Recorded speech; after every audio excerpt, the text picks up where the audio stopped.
नमस्कार दोस्तों, मेरा नाम है नवीन और आप देख रहे हैं हमारा यूट्यूब चैनल जिसका नाम है अनसेटल्ड डाउट्स। आज का टॉपिक है एम, गोल एंड ऑब्जेक्टिव।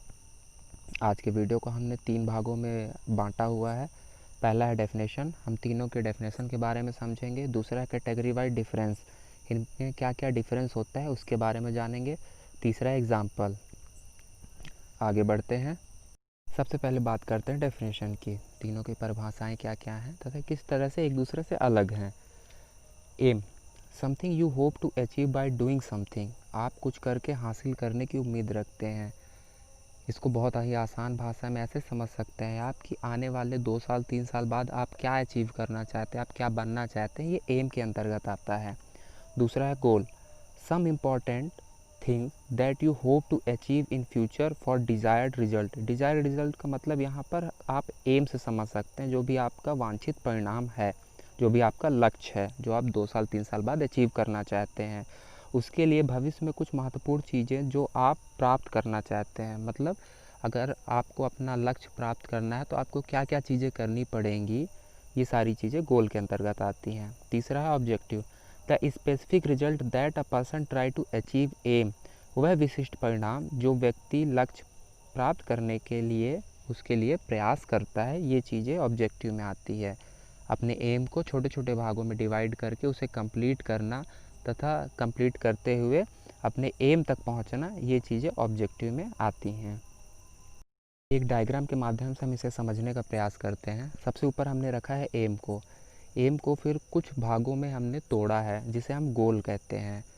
गोल भी कुछ छोटे भागों में अलग हुआ है जिसे हम ऑब्जेक्टिव कहते हैं। एक गोल के अंदर एक ऑब्जेक्टिव या फिर 2 या फिर कई सारे ऑब्जेक्टिव हो सकते हैं। फॉर एग्ज़ाम्पल, अगर मेरा एम है यूपीएससी क्लियर करना, आने वाले 2 साल या फिर 3 साल बाद मैंने अपना एम सेट किया है कि मुझे यूपीएससी क्लियर करना है, उसे हमने कुछ छोटे छोटे भागों में डिवाइड किया जिसे हम गोल कहते हैं। तो हमारा पहला गोल यह हो सकता है कि हमें प्रीलिम्स क्लियर करना है, दूसरा गोल यह हो सकता है कि हमें मेंस क्लियर करना है, तथा तीसरा गोल हमारा यह हो सकता है कि हमें इंटरव्यू क्रैक करना है। अब इन गोल को भी कुछ छोटे भागों में अलग किया गया है जिसे हम ऑब्जेक्टिव कहते हैं। मान लीजिए पहला गोल हमारा है हमें प्रीलिम्स क्लियर करना है, उसके लिए हमें ऑब्जेक्टिव डिसाइड करना पड़ेगा। जैसे पहला ऑब्जेक्टिव हमारा यह हो गया कि हमें सिलेबस फाइंड आउट करना है। दूसरा ऑब्जेक्टिव यह हो गया कि सिलेबस में क्या क्या सब्जेक्ट हैं तथा उनके लिए कौन सी बुक हमें सही रहेगी पढ़ने के लिए, यह चीज़ हम एक ऑब्जेक्टिव बना सकते हैं। तीसरा ऑब्जेक्टिव हम यह बना सकते हैं कि इसमें कितने पेपर होते हैं तथा उन पेपर्स की तैयारी हमें कैसी करनी है। दूसरा गोल अगर हमारा है मेंस क्लियर करना, इसके लिए हम ऑब्जेक्टिव बना सकते हैं कि मेंस में हमें ऑप्शनल सब्जेक्ट क्या लेने हैं तथा पेपर 1, पेपर 2, पेपर 3, पेपर 4 के लिए हमें बेस्ट बुक कौन सी होगी पढ़ने के लिए, ये सारी चीज़ें इसके ऑब्जेक्टिव में आ सकती हैं। तीसरी गोल की अगर बात करें, तीसरा गोल हमारा इंटरव्यू क्रैक करना, इसके लिए हम अलग अलग ऑब्जेक्टिव बना सकते हैं जिनमें मेन ऑब्जेक्टिव यह हो सकते हैं कि हमें अपने पर्सनालिटी के ऊपर ध्यान देना चाहिए। दूसरा ऑब्जेक्टिव यह हो सकता है कि हमें हमारे आसपास के एरिया के बारे में अच्छा नॉलेज होना चाहिए। आई होप आप समझ पा रहे होंगे इन सारी चीज़ों को। आगे बढ़ते हैं। फाइंड डिफरेंसेस विथ कैटेगरी, इसे हमने कुछ कैटेगरी में डिवाइड करके उनमें डिफरेंस निकालने का प्रयास किया है, इसे समझते हैं। पहली कैटेगरी है स्पेसिफिसिटी। स्पेसिफिसिटी के अंदर हम एम को लेकर चलते हैं। स्पेसिफिसिटी को आप हिंदी में विशेषता समझ सकते हैं, फिर विशेषण ऐसा कुछ कह सकते हैं। पहला है एम की स्पेसिफिसिटी क्या है? जनरल, ये बहुत ही जनरल तरीके से इसकी विशेषता मानी जाती है, जिसे हम अदर लैंग्वेज में भी समझ सकते हैं अफेक्टिंग। यह काफ़ी अफेक्टिंग होता है। आने वाले 2 साल 3 साल बाद आपको क्या अचीव करना है, वो चीज़ आपको मिल पाई या नहीं मिल पाई, ये इस चीज़ के लिए बहुत अफेक्ट करता है। दूसरा है गोल के लिए somewhat specific. Somewhat specific का मतलब ये ना ज़्यादा स्पेसिफिक होता है ना ज़्यादा जनरल होता है। तीसरा ऑब्जेक्टिव है। ऑब्जेक्टिव के लिए स्पेसिफिसिटी क्या है? बहुत ही स्पेसिफिक है। इससे दूसरी भाषा में और क्या कह सकते हैं? Clearly defined. यह पूरी तरीके से डिफाइंड होता है, परिभाषित होता है। दूसरी कैटेगरी है डेफिनेशन, जो कि अभी हम देख चुके हैं इसके पहले। तीसरी कैटेगरी आती है पर्पज़। पर्पज़ समझते हैं तीनों का क्या पर्पज़ है। एम का पर्पज़ होता है gives overall direction to course, जो भी आपने एम सेट किया है उसका ओवरऑल डायरेक्शन में आप कैसे मेहनत करते हैं उस चीज़ को पाने के लिए। गोल का पर्पज़ होता है स्पेसिफाई टू एम, ये पूरी तरीके से उसके एम पे डिपेंड करता है।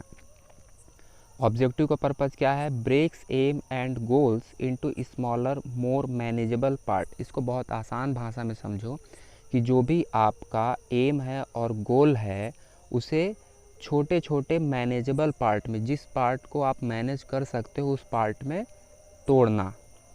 आगे बढ़ते हैं। चौथी कैटेगरी है टाइम पीरियड। अच्छा, इसमें टाइम कितना लगता है? तीनों का टाइम अलग अलग है।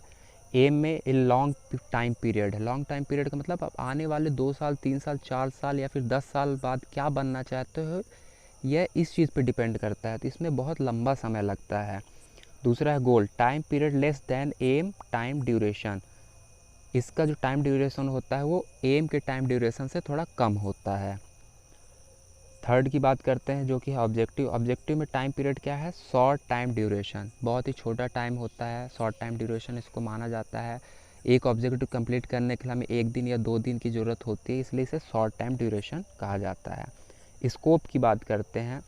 स्कोप ऐसा है कि एम का जो स्कोप है वो ब्रॉड इन स्कोप है, मतलब इसका स्कोप बहुत बड़ा होता है। दूसरा है गोल। गोल मीडियम इन स्कोप, इसका स्कोप मीडियम होता है, मतलब एम से छोटा स्कोप होता है इसका। तीसरा है ऑब्जेक्टिव। ऑब्जेक्टिव का स्कोप होता है नैरो इन स्कोप। नैरो मतलब बहुत छोटा। आप समझ सकते हैं जो आपका 1 दिन का ऑब्जेक्टिव, उसे आपको कंप्लीट करने के लिए ज़्यादा मेहनत या फिर ज़्यादा चीज़ों की ज़रूरत नहीं पड़ेगी। लेकिन वहीं आपको अगर अपना एम कंप्लीट करना है तो आपको सारे ऑब्जेक्टिव क्लियर करने पड़ेंगे, सारे गोल्स कंप्लीट करने पड़ेंगे, तब जाकर आपका एम कंप्लीट होगा। मेज़रमेंट की बात करें तो एम का मेज़रमेंट करना थोड़ा मुश्किल होता है, क्योंकि आने वाले 3 साल 4 साल बाद आप क्या कर पाते हैं, आप अपना एम अचीव कर पाते हैं नहीं कर पाते, ये चीज़ें आने वाले 3-4 साल बाद ही पता चलेंगी, इसलिए इसका मेज़रमेंट थोड़ा मुश्किल है। गोल नॉट टू ईजी, ये कई मायनों में हम इसे समझ भी सकते हैं, माप भी सकते हैं, कई मामलों में हम इसका मापन नहीं कर पाते हैं। ऑब्जेक्टिव का मेज़रमेंट करना बिल्कुल पॉसिबल है, वह इसलिए कि आप 1 दिन में, अगर आपका एक ऑब्जेक्टिव आप उसे 1 दिन में कंप्लीट करते हैं तो आप इजीली उसको मेज़र कर सकते हैं कि क्या मैंने आज का ऑब्जेक्टिव कंप्लीट किया या फिर नहीं किया, या फिर कल का ऑब्जेक्टिव मेरा कंप्लीट है या नहीं है। एग्ज़ाम्पल की बात करें, बहुत ही आसान एग्ज़ाम्पल है। मेरा एम है अर्निंग मनी फ्रॉम यूट्यूब। मुझे यूट्यूब से पैसे अर्न करने हैं, यह मैंने अपना एम सेट करके रखा है। इसके लिए मुझे गोल में डिवाइड करने पड़ेंगे अपने एम्स को कई गोल्स में। तो मैंने यहाँ 3 गोल में डिवाइड किया है अपने एम को। पहला है मेकिंग वीडियोस, दूसरा है अपलोडिंग वीडियोस, तीसरा है कंप्लीट क्राइटेरिया फॉर मोनेटाइजेशन। जो भी मोनेटाइजेशन के लिए क्राइटेरिया वो मुझे फिल करना है।